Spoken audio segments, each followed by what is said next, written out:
Alright guys, today we are going to be doing a sway bar bushings, the rear sway bar bushings in a 2002 Jeep Grand Cherokee.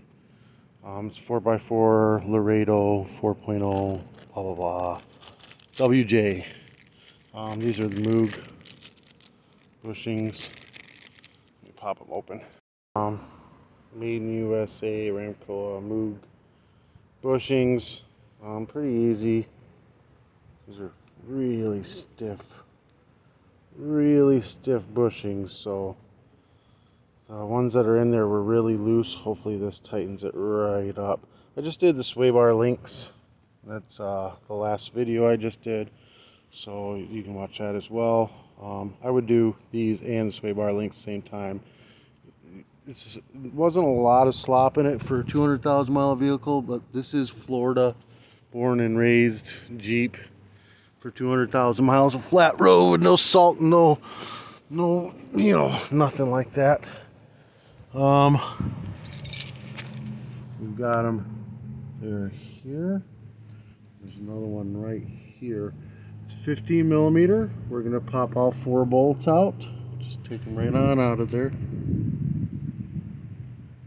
So I just got the one side off right now. Just pop them right off. Looks like somebody had changed these ones out with Moogs before.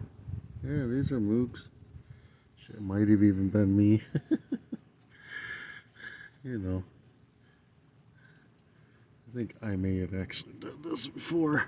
These are really stiff suckers, so they're kind of a pain in the butt to get on and off. But there we go. Made in USA Ramco. Yeah, these are Moogs. I must have put these on when I did the lift. I had such sway and thought I'd take care of it. So I'm just gonna do the one side at a time. I'm gonna go ahead and do this one and see how that one fits on there. These things are super stiff. I actually had to use a back of a claw hammer to pry this crack open just enough to get just the end right into it and then force it down in there. What a pain in the butt. Alright guys, so now we're gonna go ahead, slide this back on, get it all lined up, put the bolts back in it. Side unbolted. And we're gonna go ahead and get these ones off of there. Just pry it open just enough to get this bar in the other side right here, and then I'll just kind of force it on by hand. Push it on a little bit, it pretty much will go on by itself. And you work it down to where it goes. Work our way down here and get it lined up to that, and then I'll push this back on and bolt it back up. Alright, we got it in. So the only thing left I have is there's a 5th ball joint right there.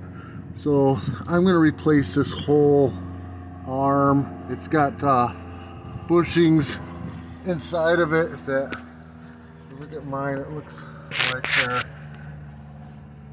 pretty worn out, torn up. They just look like crap on both sides. Let's see if I can see this one better. This looks bad in there, ripped and whatnot. So I'm going to replace that next. That'll be the next video. It's the 5th ball joint, a rear ball joint. I didn't even know that they had one until I was looking at a full kit and saw it in there. But this helped you out in any way, shape, or form. Guys, give me a thumbs up, hit that subscribe button. Hopefully this stiffened up the ride a little bit. I'll put the link for the Moog bushings in the description below. If you want to do any advertising through my channel, message me. Be more than happy to have you. Peace.